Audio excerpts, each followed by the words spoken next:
September, October அப்படின்னாலே எல்லாருக்கும் உடனே நினைவுக்கு வருவது, இது ஒரு டாக்ஸ் மாதம், வருமான வரி அப்படின்னு நினைவுக்கு வரும். இப்போ இந்த வருமான வரி என்பதை ஒரு கர்மா என்று கற்பனை செய்து கொள்ளுங்கள். இந்த கர்மாவை செலுத்தித்தான் ஆக வேண்டும்.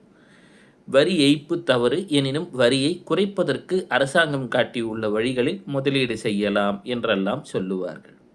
அதே போலத்தான் இந்த கர்மாவை தீக்கணும் அப்படின்னா என்ன பண்ணுறோம்? செப்டம்பர், அக்டோபர் மாதத்திலே நாம் புரட்டாசி வருகிறது.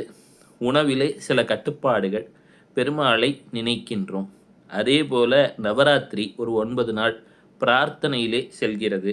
முன்னோர் வழிபாடு என்றெல்லாம் இந்த மாதம் நமக்கு வழிபாட்டிற்கான வாய்ப்புகளை தந்து விடுகிறது. இது போன்ற வழிபாடுகளில் நம் நேரத்தை முதலீடு செய்யும் பொழுது, அது செலவழிக்கிறது இல்லை, முதலீடு செய்யும் பொழுது நமக்கான கர்மா என்ற வரி குறைக்கப்படுகிறது.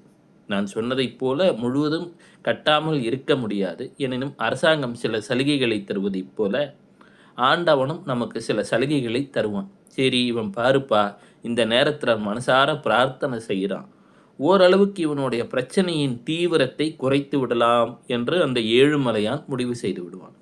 எனவே ஸ்ரீனிவாசா கோவிந்தா என்று மனதார சொல்லுவோம். வாழ்க்கையிலே நலமும் வளமும் மிகுதியாகட்டும்.